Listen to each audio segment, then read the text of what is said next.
ഓം ശാന്തി 9/9/2025 പ്രഭാതമുരളി മധുബൻ.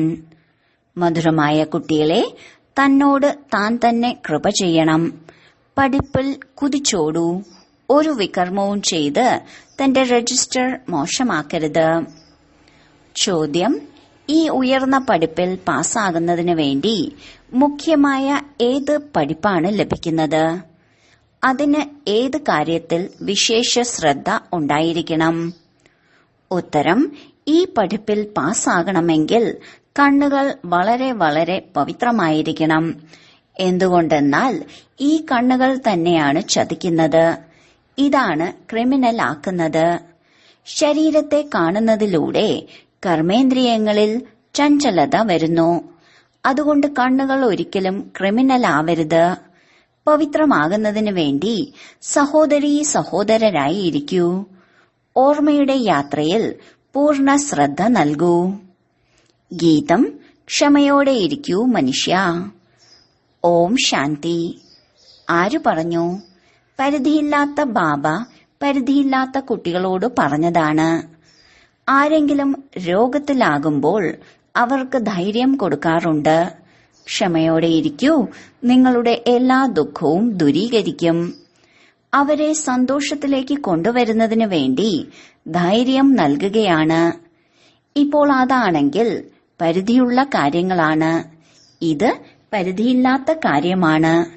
ഇവർക്ക് എത്രയധികം കുട്ടികൾ ഉണ്ടായിരിക്കും. എല്ലാവരെയും ദുഃഖത്തിൽ നിന്ന് മോചിപ്പിക്കണം. ഇതും നിങ്ങൾ കുട്ടികൾ തന്നെയാണ് അറിയുന്നത്. നിങ്ങൾ മറക്കരുത്, എല്ലാവരുടെയും സദ്ഗതി ചെയ്യുന്നതിന് ബാബ വന്നിരിക്കുകയാണ്. സർവരുടെയും സദ്ഗതി ദാതാവാണ്. അപ്പോൾ അതിന്റെ അർത്ഥം എല്ലാവരും ദുർഗതിയിലാണ്. മുഴുവൻ ലോകത്തിലെ മനുഷ്യരും, അതിലും പ്രത്യേകിച്ച് ഭാരതം മാത്രമല്ല മുഴുവൻ ലോകവുമെന്ന് പറയപ്പെടുന്നു. പ്രത്യേകിച്ച് നിങ്ങൾ സുഖധാമത്തിൽ പോകും. ബാക്കി എല്ലാവരും ശാന്തിധാമത്തിലേക്ക് പോകും. ബുദ്ധിയിൽ വരണം, ഏതാണ്ട് നമ്മൾ സുഖധാമത്തിലായിരുന്നപ്പോൾ മറ്റ് ധർമ്മത്തിലുള്ളവർ ശാന്തിധാമത്തിലായിരുന്നു. ബാബ വന്നിരുന്നു, ഭാരതത്തെ സുഖധാമമാക്കിയിരുന്നു. അതിനാൽ പരസ്യവും അങ്ങനെയുള്ളത് ചെയ്യണം. മനസ്സിലാക്കി കൊടുക്കണം. ഓരോ 5000 വർഷങ്ങൾക്ക് ശേഷവും നിരാകാരനായ ശിവബാബ വരുന്നു. ശിവബാബ എല്ലാവരുടെയും അച്ഛനാണ്. ബാക്കി എല്ലാവരും സഹോദരങ്ങളാണ്. സഹോദരങ്ങൾ തന്നെയാണ് പുരുഷാർത്ഥം ചെയ്ത് അച്ഛനിൽ നിന്ന് സമ്പത്ത് നേടുന്നത്. അച്ഛന്മാർ പുരുഷാർത്ഥം ചെയ്യുന്നു എന്നല്ല. എല്ലാവരും അച്ഛന്മാരാണെങ്കിൽ പിന്നെ സമ്പത്ത് ആരിൽ നിന്നെടുക്കും? എന്താ സഹോദരന്മാരിൽ നിന്നാണോ? ഇത് സാധ്യമല്ല. ഇപ്പോൾ നിങ്ങൾ മനസ്സിലാക്കുന്നു. ഇതാണെങ്കിൽ വളരെ സഹജ കാര്യമാണ്. സത്യയുഗത്തിൽ ഒരേയൊരു ദേവീ ദേവതാ ധർമ്മമാണ് ഉണ്ടാവുക. ബാക്കി എല്ലാ ആത്മാക്കളും മുക്തിധാമത്തിലേക്ക് പോകുന്നു. ലോകത്തിന്റെ ചരിത്രവും ഭൂമിശാസ്ത്രവും എന്ന് പറയുന്നുവെങ്കിൽ തീർച്ചയായും ഒരേയൊരു ചരിത്രവും ഭൂമിശാസ്ത്രവുമാണ്. അത് ആവർത്തിക്കുന്നതുമാണ്. കലിയുഗത്തിനു ശേഷം പിന്നീട് സത്യയുഗമാകും. രണ്ടിന്റെയും ഇടയിൽ പിന്നെ സംഗമയുഗവും തീർച്ചയായും ഉണ്ടാകും. ഇതിനെ പറയപ്പെടുന്നു പരമം, പുരുഷോത്തമ, മംഗളകാരി യുഗം.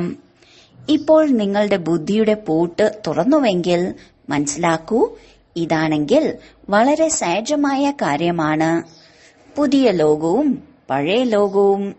പഴയ വൃക്ഷത്തിൽ തീർച്ചയായും അനേകം ഇലകളുണ്ടായിരിക്കും. പുതിയ വൃക്ഷത്തിൽ കുറച്ചിലകളായിരിക്കും. അത് സതോപ്രധാന ലോകമാണ്. ഇതിനെ തമോ പ്രധാനമെന്ന് പറയും. നിങ്ങളിലും നമ്പർ വൈസ് പുരുഷാർത്ഥം അനുസരിച്ചാണ് ബുദ്ധിയുടെ പൂട്ട് തുറക്കുന്നത്. എന്തുകൊണ്ടെന്നാൽ എല്ലാവരും യഥാർത്ഥ രീതിയിൽ ബാബയെ ഓർമ്മിക്കുന്നില്ല. അതിനാൽ ധാരണയും ഉണ്ടാകുന്നില്ല. ബാബയാണെങ്കിൽ പുരുഷാർത്ഥം ചെയ്യിക്കുന്നു, പക്ഷെ ഭാഗ്യത്തിലില്ല. ഡ്രാമയനുസരിച്ച് ആരാണോ നല്ല രീതിയിൽ പഠിക്കുകയും പഠിപ്പിക്കുകയും ചെയ്യുന്നത്, ബാബയുടെ സഹായിയായി മാറുന്നത്. ഏതവസ്ഥയിലും അവരെ ഉയർന്ന പദവി നേടൂ. സ്കൂളിൽ വിദ്യാർത്ഥികളും മനസ്സിലാക്കുന്നു നമ്മൾ എത്ര മാർക്കിൽ പാസ്സാവും. തീവ്ര വേഗതയിലുള്ളവർ നന്നായി പുരുഷാർത്ഥം ചെയ്യുന്നു. ട്യൂഷന് വേണ്ടി ടീച്ചറെ വെക്കുന്നു. എങ്ങനെയെങ്കിലും പാസ്സാവണം.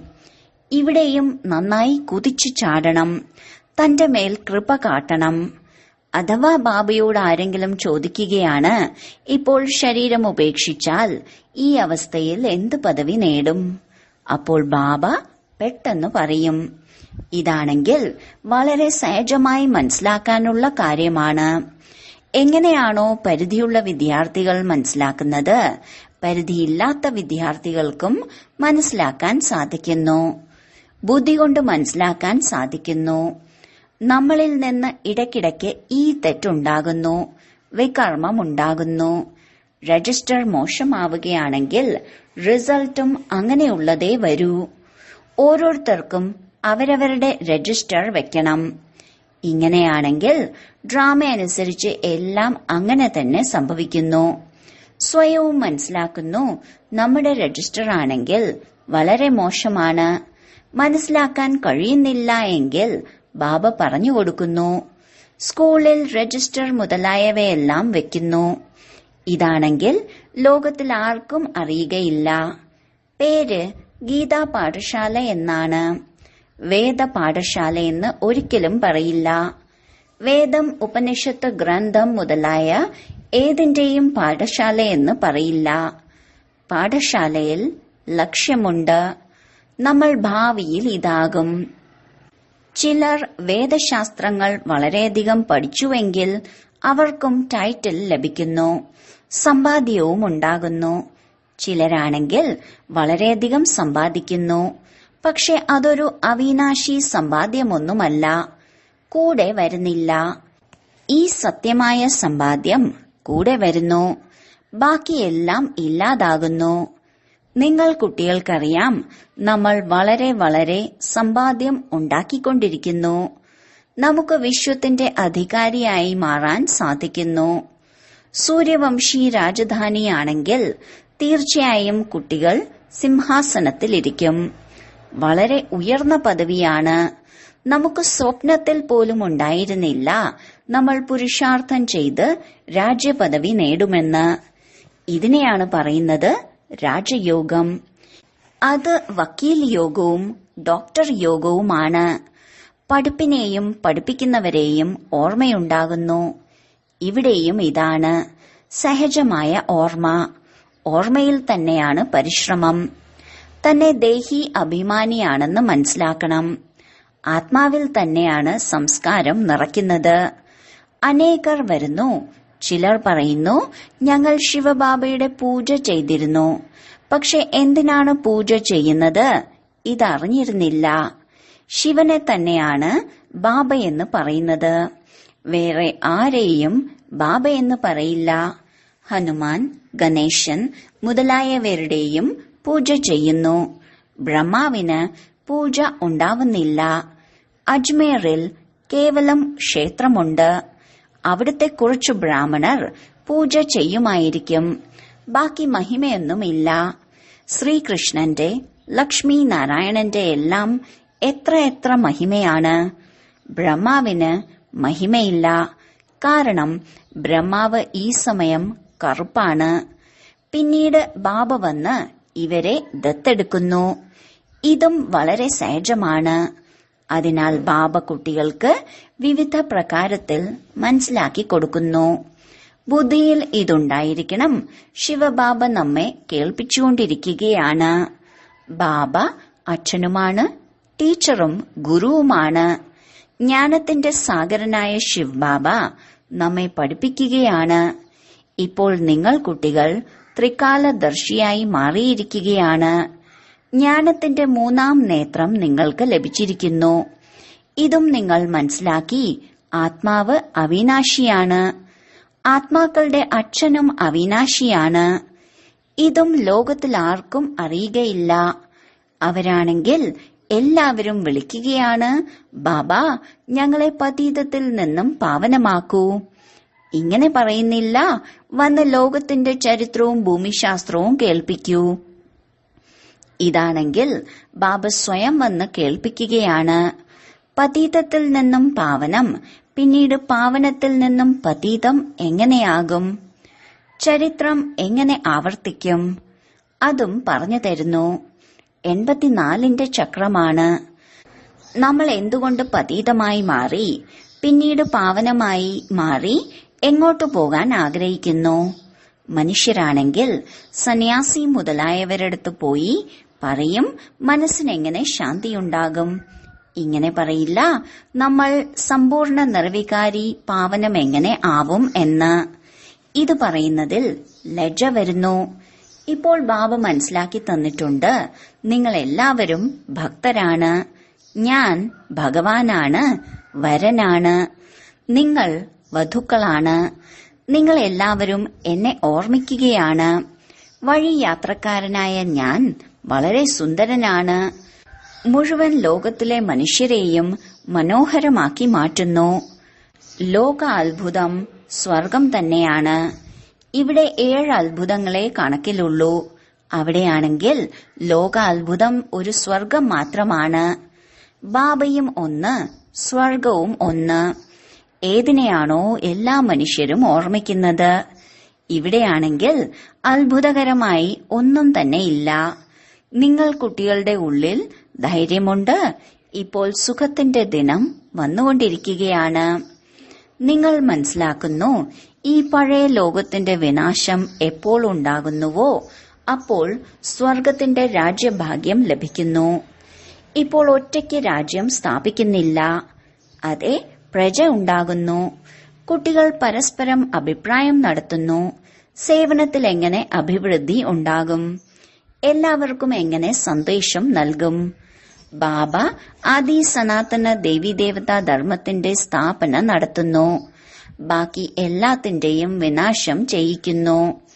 അങ്ങനെയുള്ള ബാബയെ ഓർമ്മിക്കണമല്ലോ.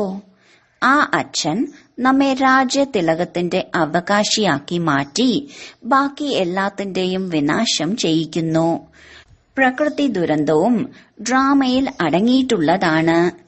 ഇതല്ലാതെ ലോകത്തിന്റെ വിനാശമുണ്ടാവുക സാധ്യമല്ല. ബാബ പറയുകയാണ്, ഇപ്പോൾ നിങ്ങളുടെ പരീക്ഷ വളരെ സമീപത്താണ്. മൃത്യു ലോകത്ത് നിന്ന് അമര ലോകത്തിലേക്ക് ട്രാൻസ്ഫർ ആകണം.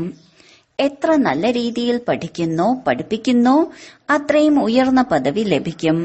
കാരണം തന്റെ പ്രജയെ ഉണ്ടാക്കുകയാണ്. പുരുഷാർത്ഥം ചെയ്ത് എല്ലാവരുടെയും മംഗളം ചെയ്യണം. കാരുണ്യം വീട്ടിൽ നിന്ന് ആരംഭിക്കണം. ഇത് നിയമമാണ്. ആദ്യം മിത്രസംബന്ധി സഹോദരങ്ങൾ മുതലായവർ വരും. പുറകെ പൊതുജനങ്ങൾ വരുന്നു. തുടക്കത്തിൽ അങ്ങനെയുണ്ടായിരുന്നു. പതുക്കെ പതുക്കെ വൃദ്ധിയുണ്ടായി.